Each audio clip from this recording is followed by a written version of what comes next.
都看什么看？好好干活。秋水，别干了！怎么了？我刚刚在来的路上的时候听到，你爹在赌馆欠了钱，还不起就要剁手，现在被带到县府去了。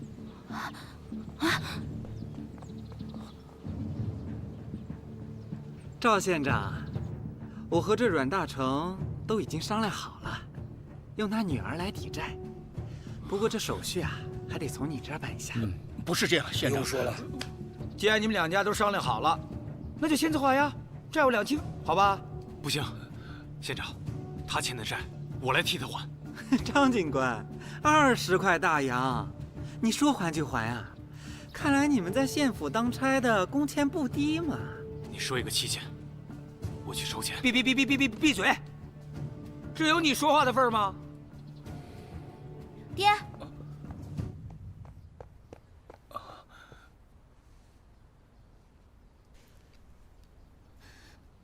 你欠了人家多少钱20 20块大洋。 ？20块大洋。是。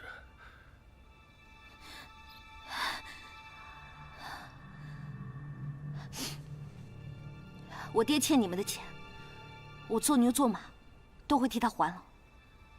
但若你们想要拿我来抵债的话，就算我死了，也不会随你们的意。哎呀，赵县长，不如我们换一种方式，让阮大成女儿来我家当丫鬟，以债抵债，您看如何？可以吗？马六，我跟你说了，我会去筹钱。呀，张警官，你的表还在我这儿压着呢，你用什么来还？是谁要拿我们程家的人来抵债啊？哎呦，程少爷来了。赵县长，哎，快请坐，请坐。你。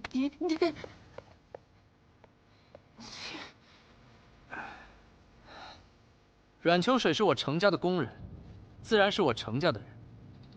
他爹欠的钱，自然由我程景墨给他补起来。赵县长，不会真的准备拿他来抵债吧？哎呀，程少爷哪儿的话，什么抵不抵的，一个愿意送，一个愿意收，就是这样一个关系嘛。那就好。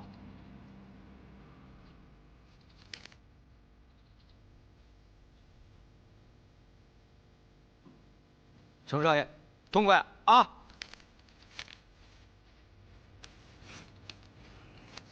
哎呀，既然程家愿意出头，赵县长，今日多有不便。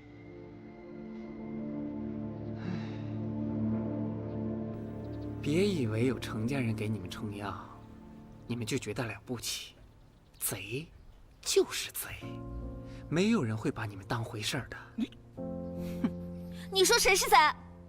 站住！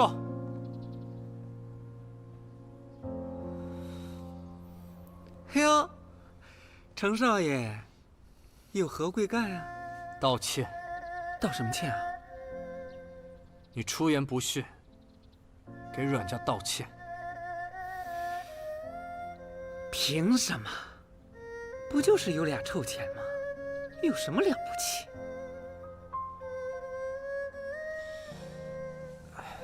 是，的确没什么了不起。不过这钱可一点都不臭，它能让人过得更好一些，遇到坏人变得更强势一些。特别是遇到你这种趁人之危的小人，这钱可是最好的防身利器。不是所有的有钱人都会狗仗人势，反倒是你这样，兜里没有多少钱还欺负穷人的人，才是真可恶。道歉。程少爷，你不用这样。这是我和他的事，你不用管。道歉。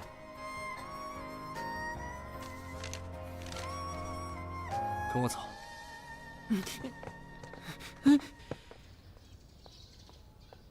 少爷。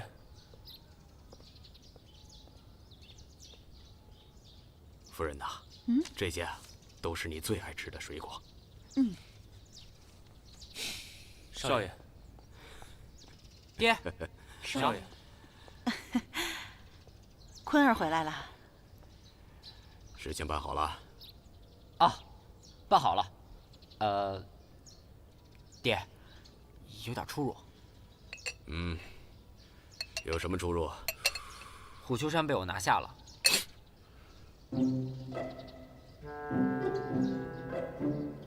老爷，你说什么？爹，这是地契文书。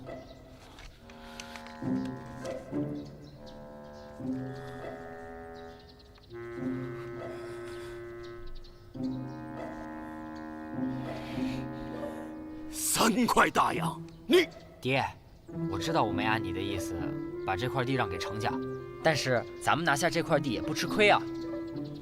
这怎么回事啊？谁让你自作主张的？谁让你签字画押的？你还有没有我这个爹？我看我都快管你叫爹了。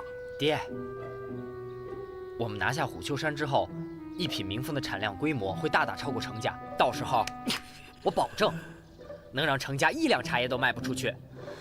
坤儿，你这出价也太高了啊！是，娘，出价是有些高，不过我算过了，我们还是有利可图的。你这个不学无术的东西，你连普通炒青和一品名凤都分不清楚。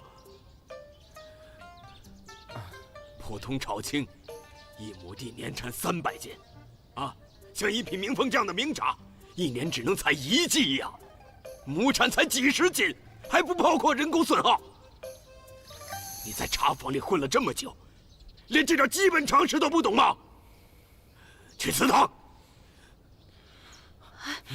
娘，老爷，你要打死他，就先打死我好了。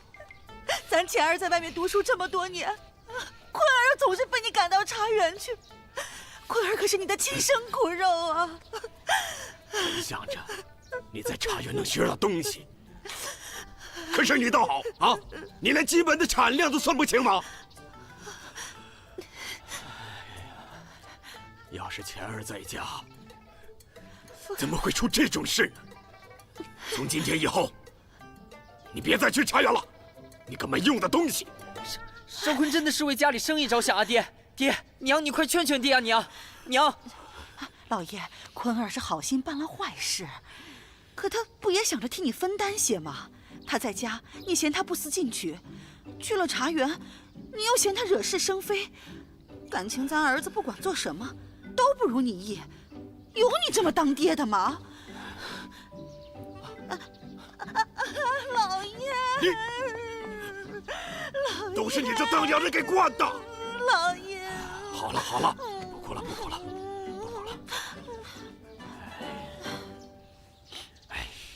坤儿说的也有一定的道理。这程家一直在一品名风上压我们刘家一头。这虎丘山，我粗略的算了一下，地价是高了些，可能前几年会亏一点，之后茶苗长起来了就好了呀。这个赵新明啊，真是黑心。哎呀，不说了，想点开心的吧。过几天啊，钱儿就回来了，我们一家人啊就可以团圆了。现在啊，只有这件事让我开心啊。快点说！无耻马六，骗人钱财，软柿无辜，还他清白。再来，继续。快点说！无耻马六，骗人钱财，软柿无辜，还他清白。这不是应该高兴的事儿吗？你怎么哭了？无耻马六，你没有必要为我做这骗些，人钱财，我还不起软的，柿无辜，我就会心里特别难受。还他清白。我不用你还。阮秋水，你是一个不看重钱的姑娘，无耻马六，你最需要的骗人是你和你爹得到尊重。钱财都说钱丧，其实钱不脏，只是心里脏的人，手里的钱才会脏。这些钱对我来说不算什么，但对于你和你爹来说，却是你用尽一生想要得来的东西。我帮你要回了尊重，你还给我尊重。对我而言，在阮秋水心里被尊重，是一件用钱买不到的事情。还有，你和你爹，在我心里，绝不是他们口中说的那种人。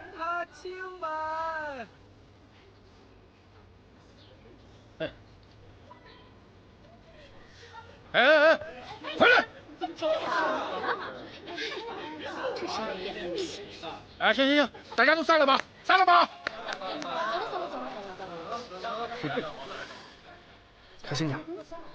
好了。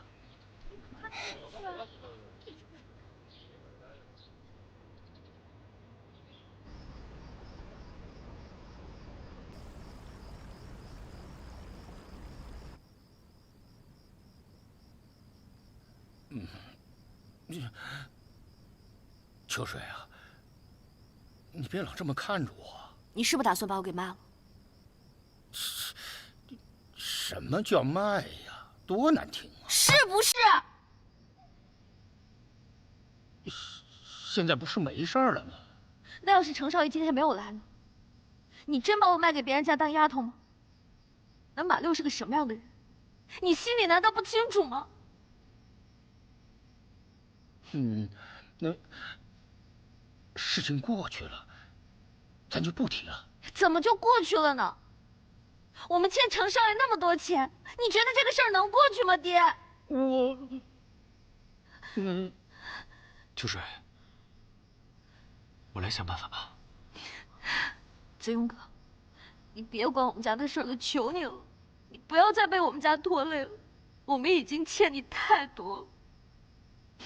我这些年一直想办法还你，就是不想一直欠你的。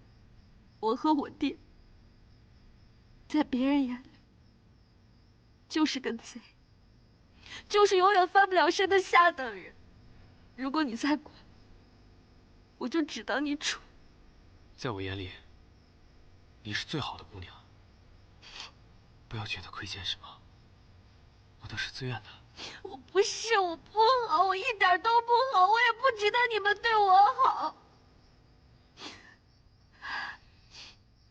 好了，子勇哥，你先走吧，我求你了。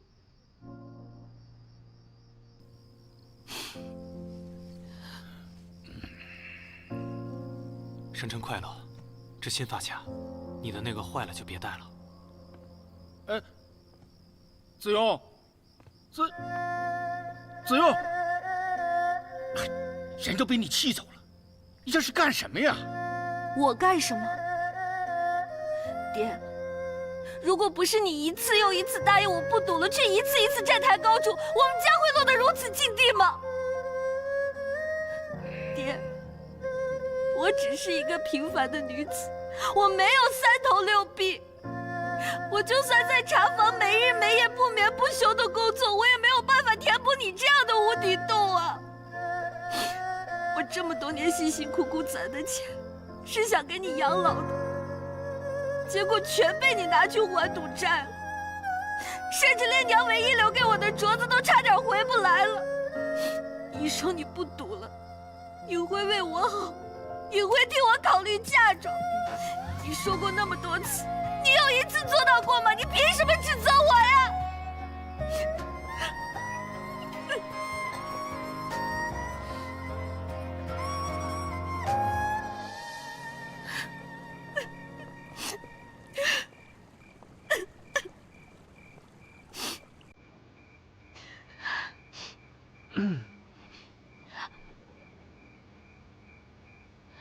怎么是你啊？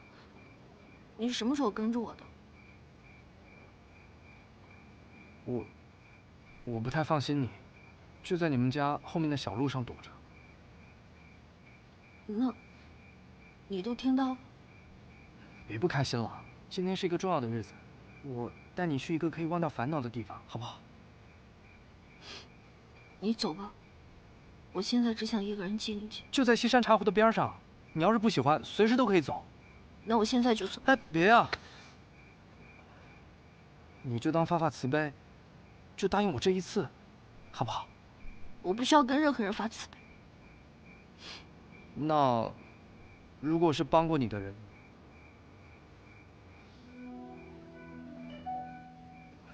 好了，走吧。走。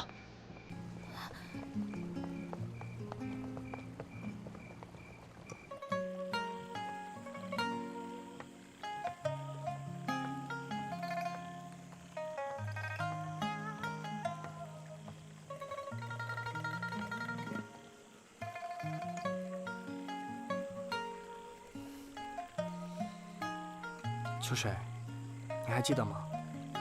这个莲心竹亭是咱们第一次相遇的地方。那，你知道这个竹亭的来历吗？你坐下，我讲给你听。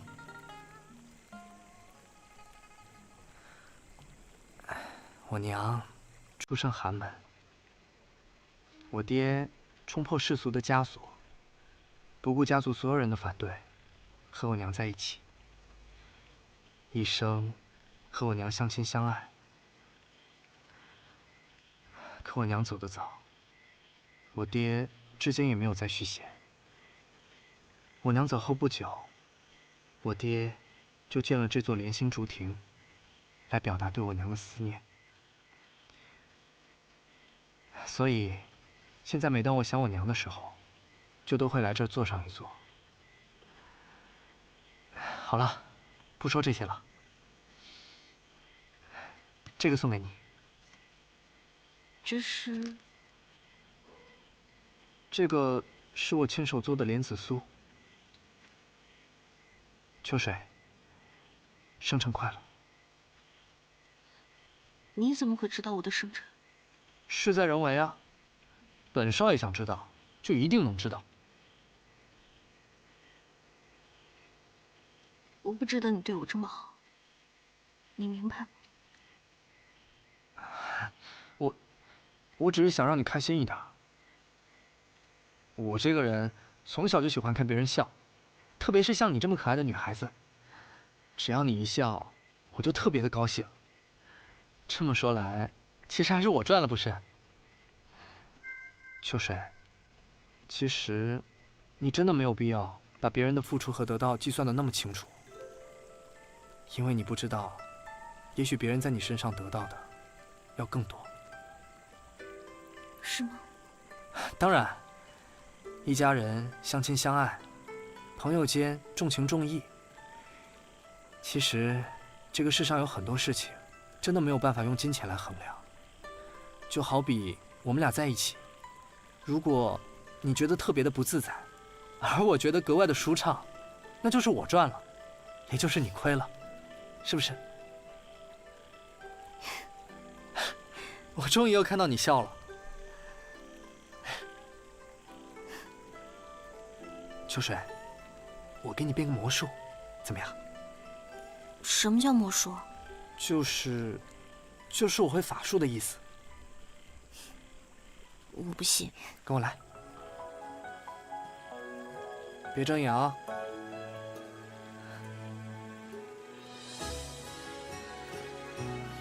好了，可以睁眼了。看花开几人，几番流千涛声。相遇的之人，还要转过几轮。你看，只相处间时分，纵然习惯沉稳，却还是慌乱了心神。夜晚落雨纷纷，打在心门。生辰快乐，阮秋水！谢谢你，程启墨。一直有散的不客气。相遇是陪衬，而你从未多问，我不曾相知。谢谢。似花当真。哎，那边的麻利点儿。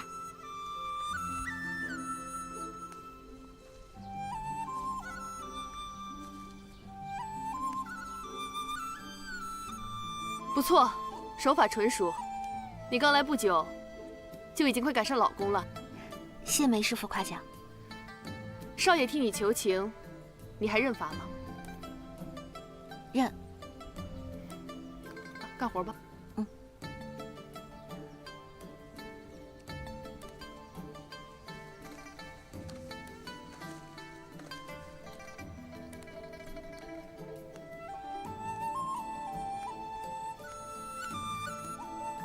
不错，有问题找我来。是。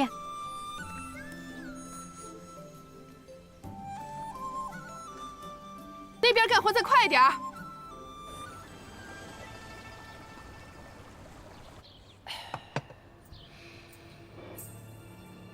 你说我哪里差过他程景墨了？你哪儿都不差呀。要不是他使阴招，我怎么会被他害得这么惨？就是。哎，少爷，要不然咱想个法子再整整他，让他的茶叶一斤都卖不出去，好好气气那臭小子，怎么样？嗯，今儿个怎么着啊？不怎么着，吃完了走啊。吃完了就走。瞧你那样，老子又没说不给，对吧？不过就是今儿兜里刚好没带钱。哦，过2日自会补上啊。哎，今儿个不给钱还想走？那怎么着？给我抓住他！啊！哎，还想跑？揍他！哎呀！等！吃饭不给钱？我给还不行吗？我让你不给钱！哎，别打了！哎呀，揍他！别打！给我使劲揍！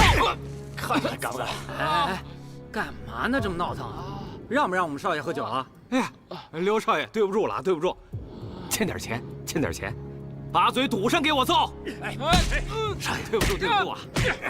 揍他！这是送老三钱。走啊你！站稳了！李老板，哎，住手！他的钱记我账上。刘少爷，此人可就是个泼皮无赖，您何苦帮他呀？进来。哎，啊，快点！过去！快进来！快点！走啊！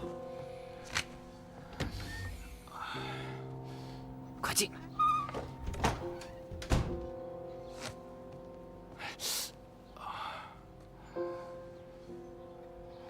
这呀，我们认识吗？哎，帮我们家少爷办件事儿，这不就认识了？不，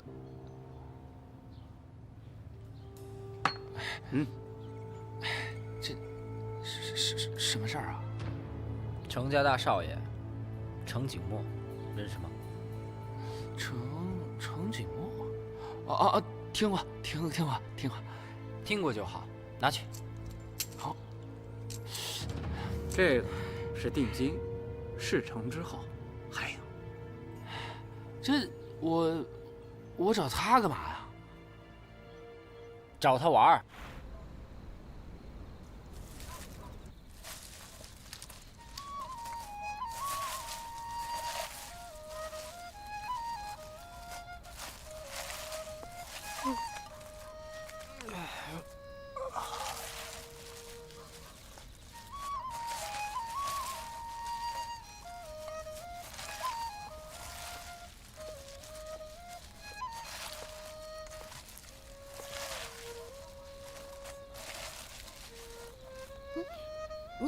你怎么还没休息啊？阮秋水，怎么是你啊？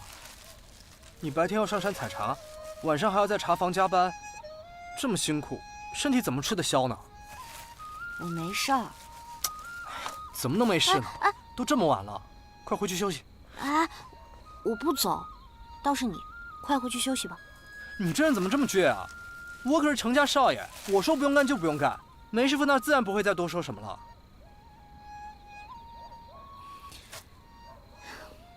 程少爷，你要是真的为我好，就请你尊重我的选择。这认罚是我自愿的。我可是为你好，你怎么……行行，你不走是吧？正好本少爷也睡不着，我在这待会儿总行吧？随你吧。啊！哎呀，不是你这样揉，是这样散。你看，好。哎呀！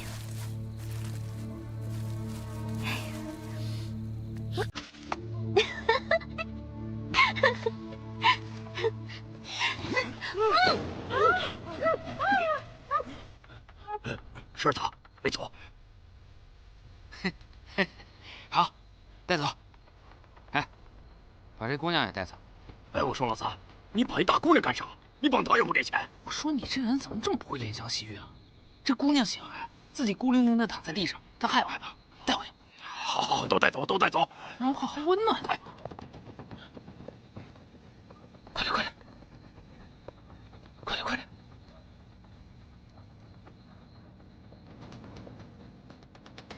差点把正事儿忘了。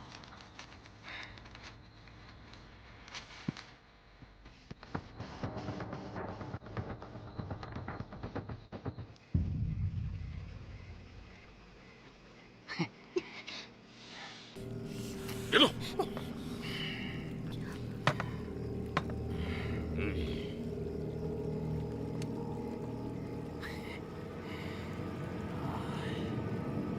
可真是水呀！别碰我！哦，真香啊！再吐一口，你再吐一口。这丫头片子我喜欢啊！你们谁啊？想干什么？正所谓拿人钱财替人消灾，只要你们乖乖的配合我，我绝对不会伤害你们。原来是要钱啊！要钱好办，本少爷有的是钱。起开！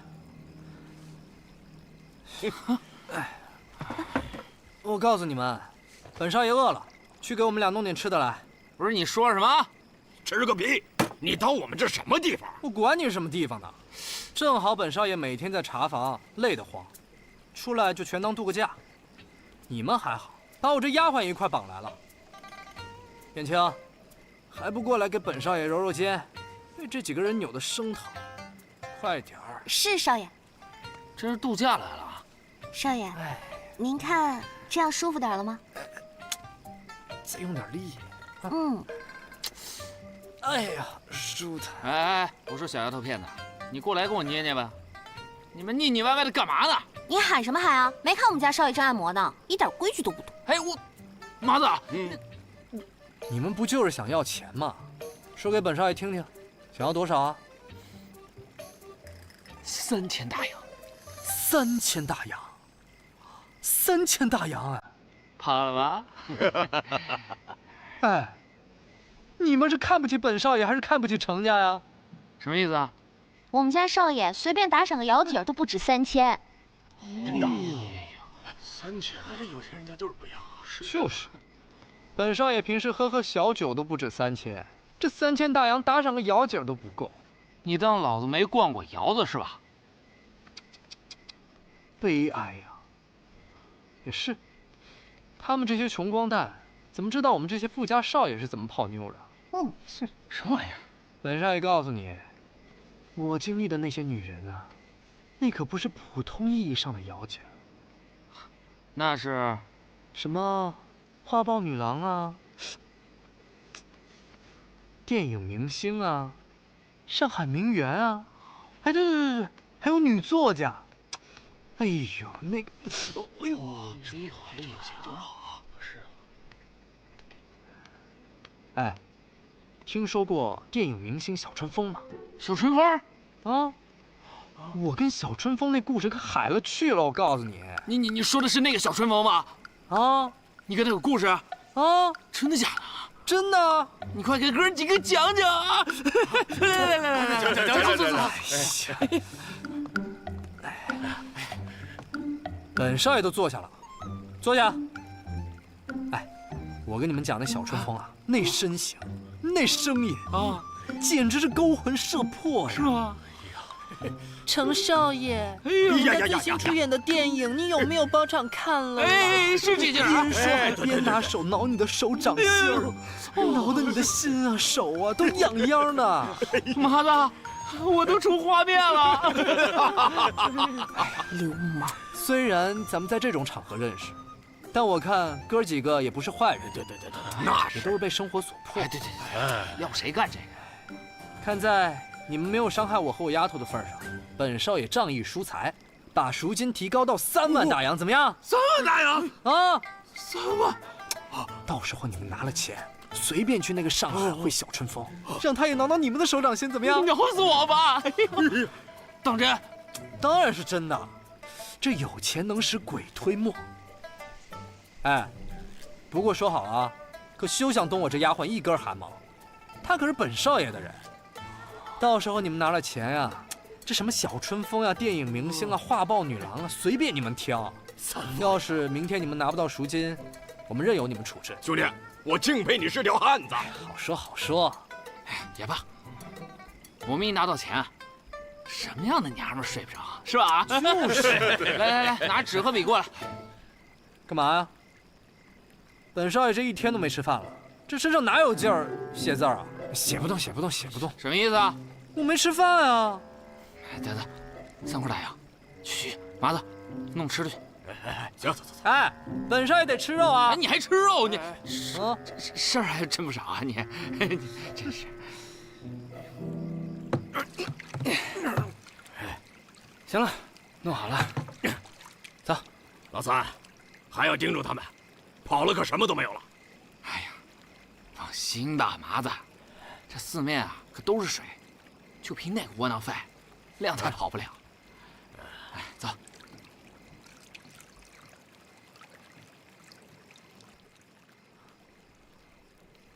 暂时安全了。你离我远一点，这个无耻之徒，流氓！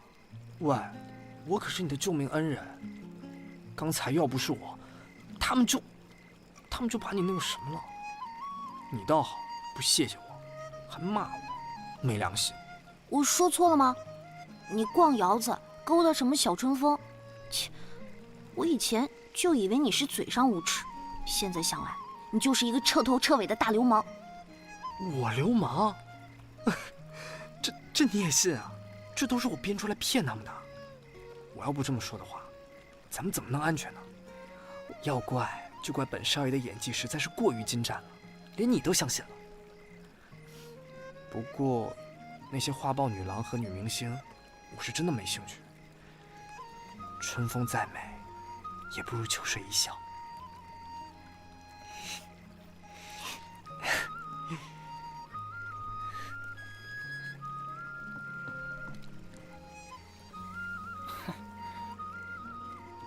没事，人在呢，继续喝。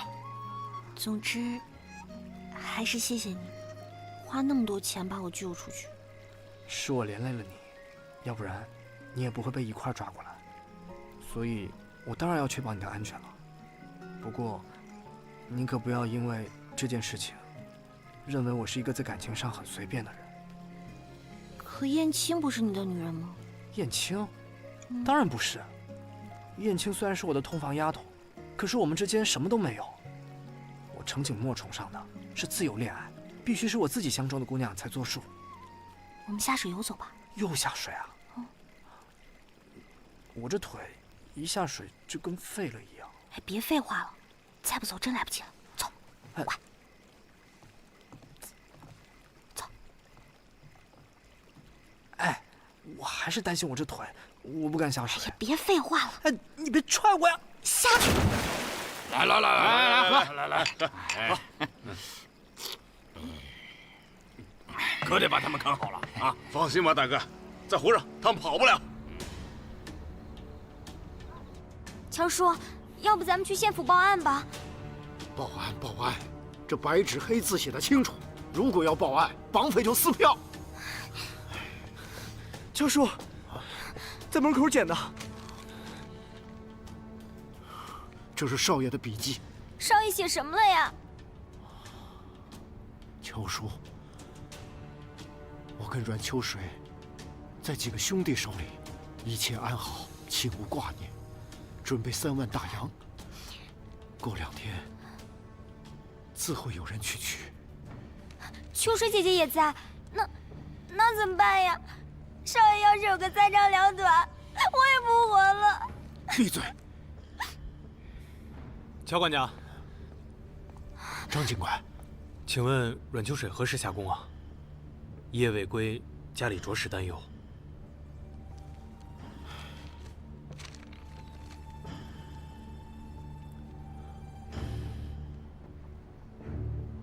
你们打算怎么办？茶坊里没那么多现银，我得回城里一趟，去城府筹措。也好，我现在马上出去找，看看有没有什么线索，做2手准备吧。好。爹，不好了，出事了！慌张什么呀？啊？又做了什么混账事啊？虎丘山那事儿，我气不过程景墨那个瘸子耍我，叫了一帮燕罗湖的渔民混混去教训了一下他，结果怎么样？他们把程景墨给绑架了。哎，逆子！爹，我不是故意的，爹，我就是想要教训一下他。我们刘家怎么出你这个逆子？来人，都死了吗？老爷，我在。说，他们在哪里？燕落山。召集所有壮丁，带上家伙，去趟燕落山。哦。你好好在家反省，回来再收拾。哼！等咱们拿到钱，有肉吃，有酒喝，还有娘们睡。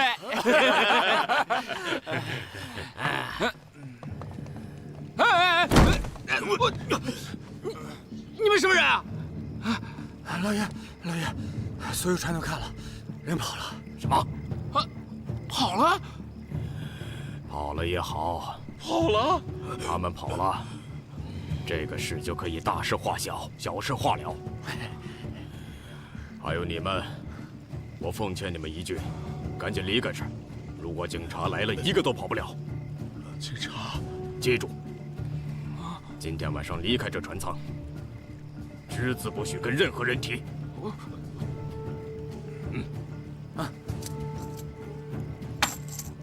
都听好了。跑了？三哥，老三，不是那小子耍我，愣着干嘛呀？跑啊！跑啊！骗钱！哎呀！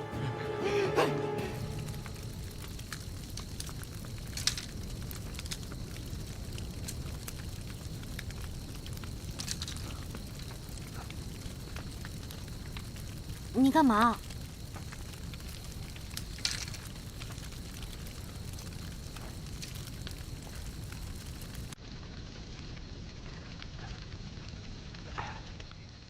你曾经救过我的命。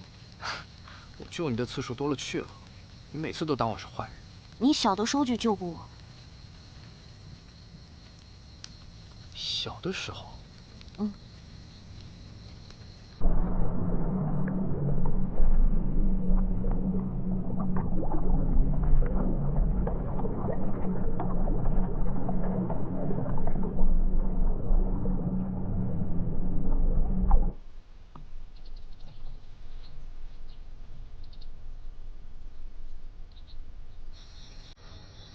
所以，小时候那个小姑娘是你？那个小女孩居然是你？秋水，你说，咱们俩是不是太有缘了？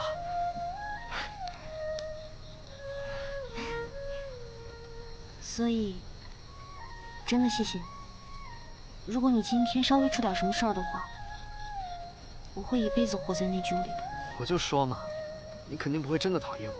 我没有讨厌你啊。我只是不喜欢欠别人的。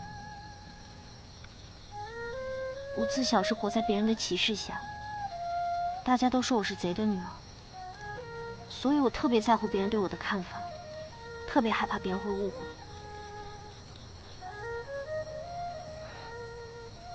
好了，不说这些不开心的事了，都过去了。你看，咱们这样不是好好的吗？小时候我救了你一命，今晚我又救了你一命，咱们这就是命定的缘分。哎，用他们的话说，咱们这可是前世修来的缘分。所以啊，缘分这种事情，我在西山茶园见了你2次，2次都引你落水。虽然这2次都是我自己的原因下了水，但是这就是说也说不清楚的缘分吧。所以，缘分这个事情真的很奇妙，你说是不是？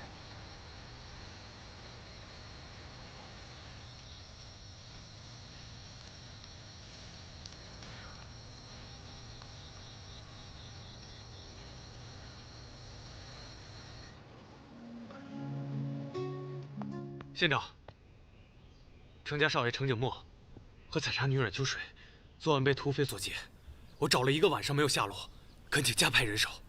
我哪有人手给你加派啊？我带着田阳、周琛就行了。你闭嘴！赵县长，您不是说俸禄很低，公务很忙吗？张子雍，你还有很多的公务在身，滚！秋水，少爷，少爷，你可算回来了。秋水，少爷，你没事吧？有没有受伤？我没事儿，子雍哥。绑匪绑架程少爷，想要勒索钱财，我正好在茶坊加班，就被一起绑了。我就知道是他害了你。伤了没有？没事，没有，没事，我看看。是的，就是旧疾又复发了。子雍哥，你误会程少爷了。这次我能平安回来，反倒是他救了我。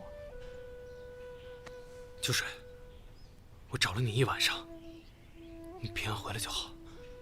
对了，县长，绑架我的是雁落湖的几个渔民，你还是赶紧派人去捉拿要犯吧。那是自然，除暴安良是本官应尽的责任。张子雍，本县命令你马上带上人马到雁落湖，把这些无法无天的匪徒缉拿归案。是，我跟你们一起去，照顾少爷。是。哎，乔管要小心啊。仔细的找，仔细的找，一个角落都不能放过啊！快，仔细的找。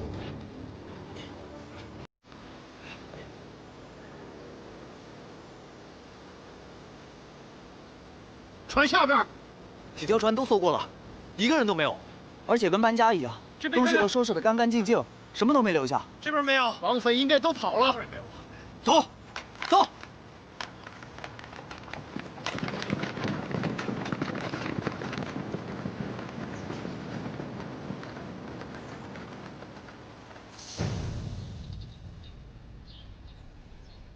少爷，您再休养几日，咱们回城一趟。这么快就回去啊？老爷听说你出事了，提前回来了。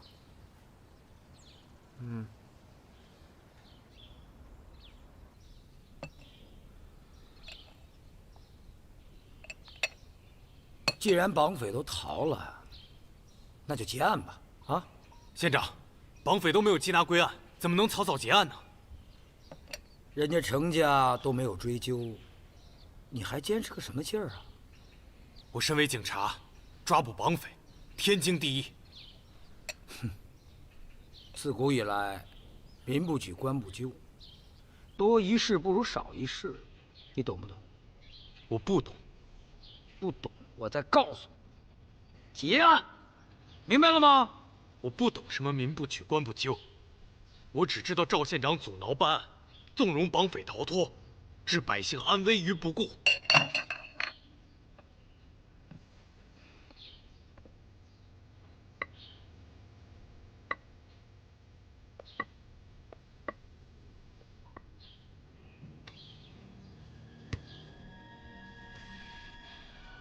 你以为你是谁啊？啊？你就是我赵新民手下的一条狗。我让你咬人的时候，你要龇牙；不让你咬人的时候，就给我闭上嘴。你今天倒是有好大的狗胆啊！从今天起，你被停职了，停了职不跟我，你就是一条野狗。停我职？好啊，我刚好不想干了。从今天起，我张子雍不再是你手底下的一条狗。我告诉你，张新民，因为有你这样的官，这天底下才如此不堪。你小心报应。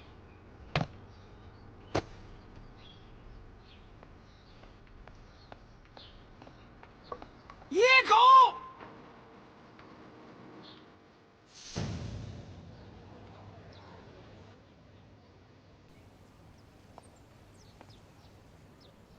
叔，子雍啊，你来的正好，把这几袋米糠搬到外头晒晒啊！记得穿警服去，看看这老不死的还敢不敢说我缺斤少两，以此种好。叔，我不干了，不做警察了。不做警察？你别唬我，你不就嫌我拿你这身份去平事儿吗？我养你，供你吃，供你喝，还不行让你帮我办点事儿啊？啊！我跟赵县长不对付，不干了，干不了。愚蠢，糊涂，就你这性子能干什么呀？当初要不是大哥大嫂临死前交代，我就应该把你扔到街上喂野狗。亏我还养你这么大，还供你读书，好不容易托关系啊，给你找了个警察的空缺。可你倒好，敢跟县长顶嘴，脱了这身皮，你呀就是个混吃等死的野狗。说完了吗？滚！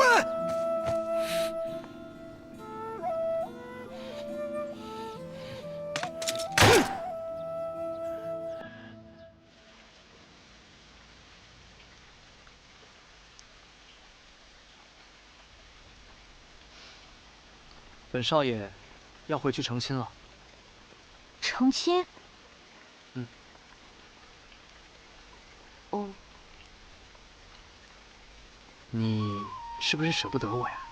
我为什么要舍不得？那你着什么急啊？我没着急。还说没着急？我没有。那，你就不想知道新娘子叫什么吗？你认识的？谁啊？她叫阮秋水。你个骗子！怎么又骗子了？骗子、混蛋、流氓、不要脸！你这是不带重样的骂自己的救命恩人，你能不能学学人家白娘子？你看人家是怎么跟许相公报恩的？再看看你，粗鲁！我这个给你。这是什么？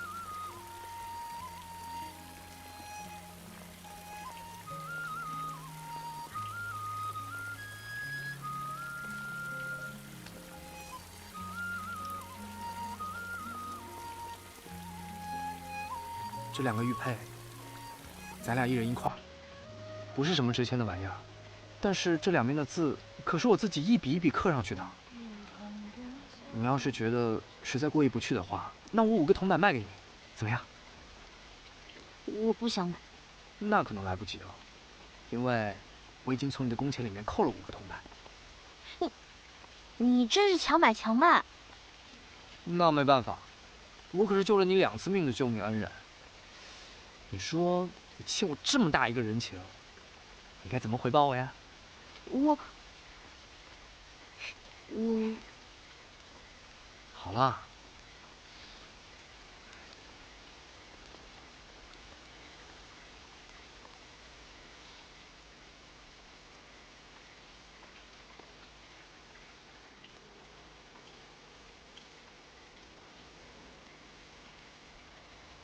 秋水，等我回到家，就跟我爹说我要娶你的事儿。到时候，你在家里等着程家来提亲吧。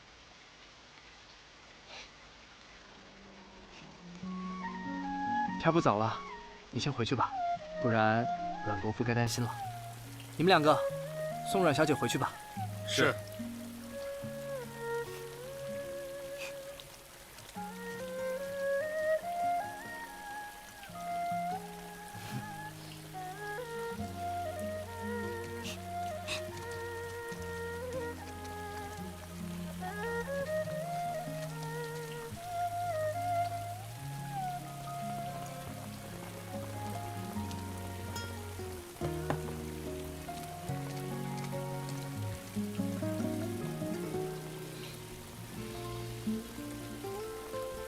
少爷，你再看你都成望夫石了。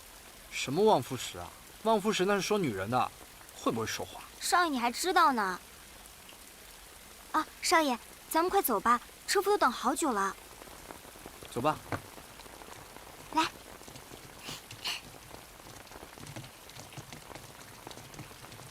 老爷回来了，赶紧准备灌血的东西。好嘞。老爷到！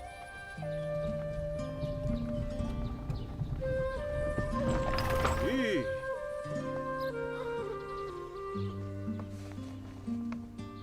老爷回来了。景墨呢？老爷，少爷还没起呢。都什么时辰了，这臭小子！少爷最近对茶房颇为上心。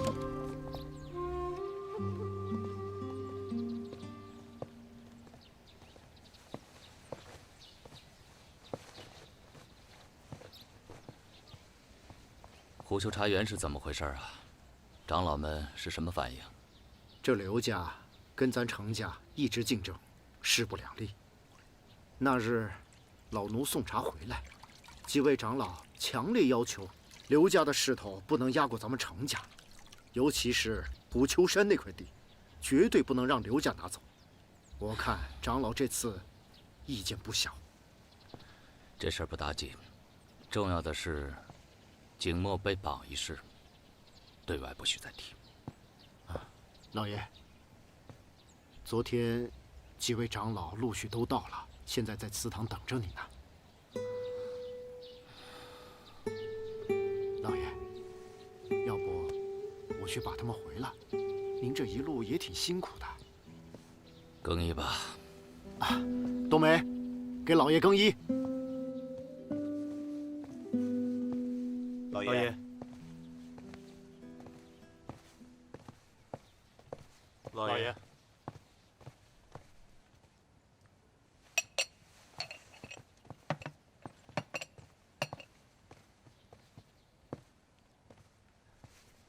大伯、三叔，各位，东升，这一路辛苦了。应该的。大伯请。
东升，知道你回来了，大家都很关心你啊。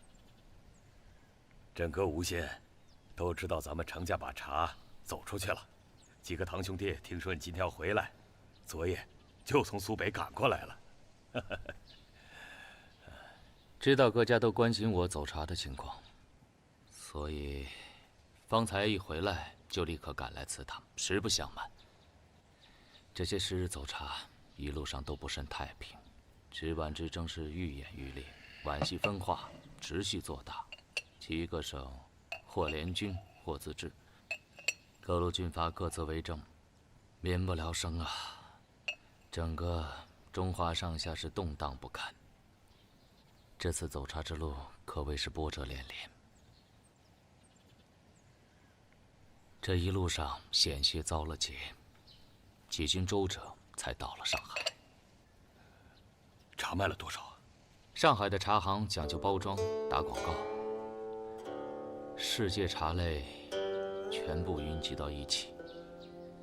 这一品民风到了上海呢，暂时没有立足之地，索性呢找了一些懂行的人，卖了些许，算是回了本。你说你这出去有什么意义呀？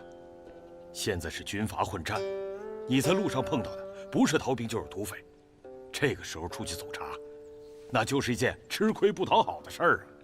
你看刘家，从来不走茶，生意不也照样做得好好的吗？是啊，当初就不应该出去走茶嘛。都是一家人，你们就只看钱。你们曾关心东升一句了吗？大爷爷说的对，还好我爹这次回了本，不然估计都不好意思回来见你们。你怎么说话呢？卖好了是他应该的，卖砸了都是他的不是。当初敲锣打鼓送我爹出去走茶的是各位叔伯长辈，如今发现走茶难了，又开始互相推诿责任。试问还有谁能像我爹一样不辞辛苦，冒着危险出去走茶的？哎，东升，你看看这孩子啊，咱们这可都是一家人呢，他怎么能这么说话呢？我爹外出走茶，还不是为了咱们的一品民风能在外面有更好的销路？给我站过来。爹。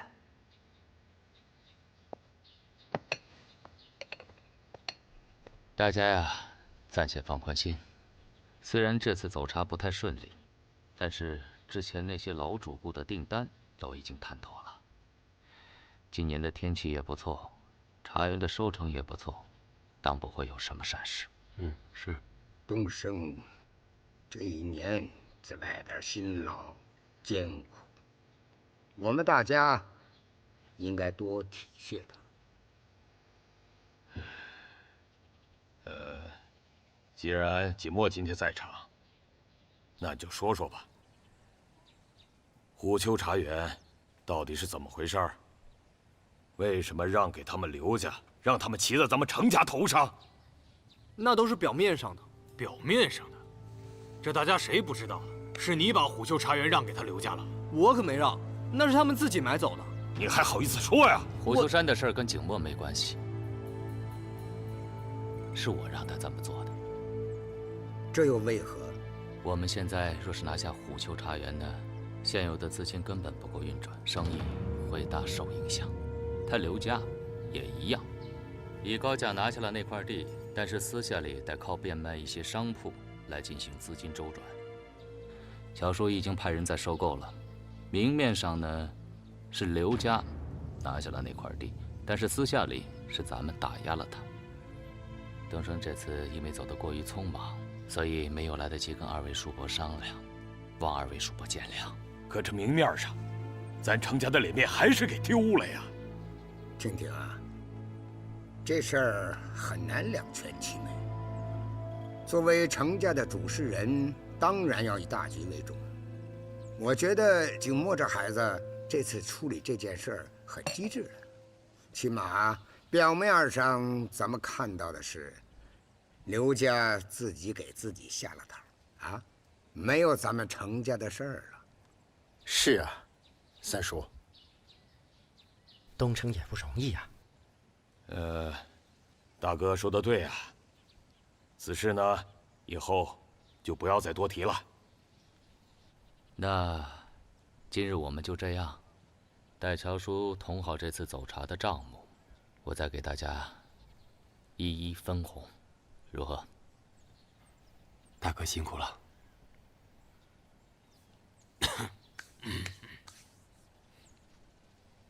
怎么，还有别的事情啊？咱们程家在吴县，那是第一大户，本应是家丁兴旺，尤其是长房添丁之事啊。你这续弦的事儿，大伯呀，如今事务缠身，东升实在是没有这个精力。没有精力，这可是事关重要的事儿啊！啊，你要是不办，我可就要替你办了。东升啊，不是长辈们要说你啊，你身为一家之主，不能每件事儿都按照你的意思来呀。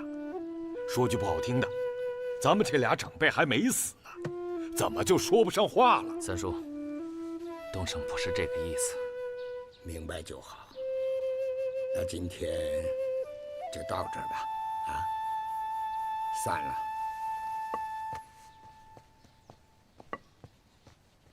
那我们先回。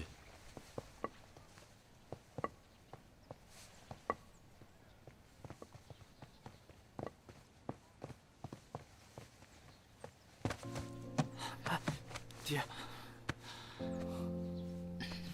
这一个个条件提的跟催命似的，我看爹这主持人啊，就是好听而已。闭嘴！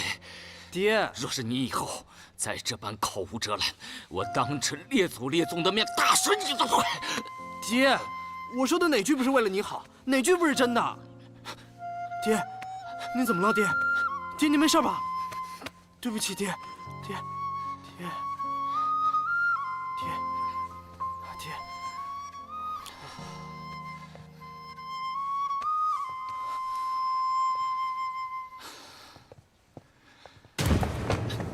爹，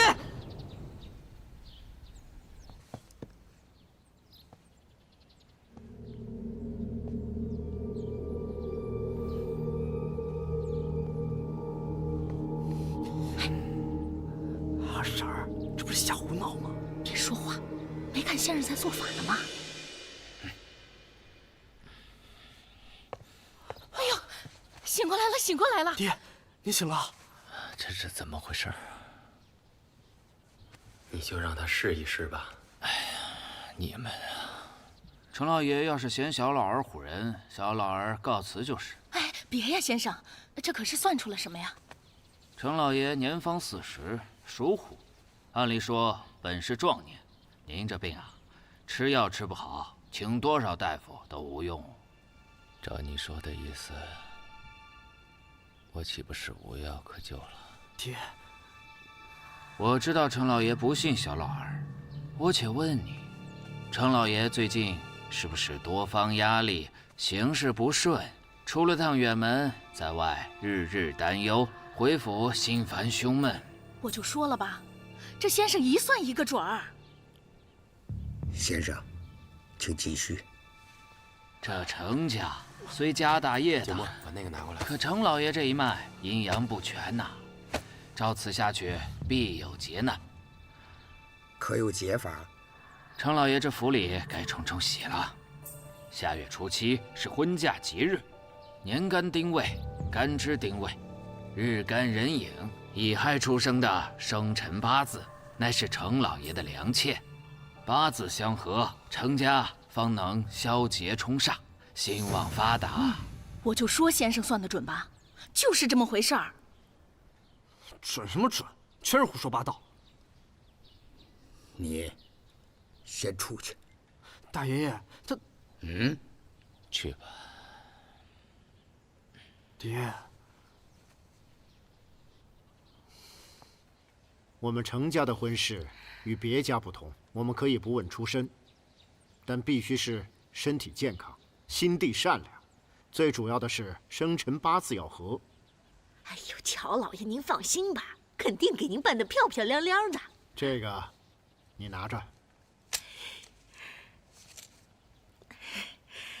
乔老爷放心，这事儿包在我身上了，一定给您办好。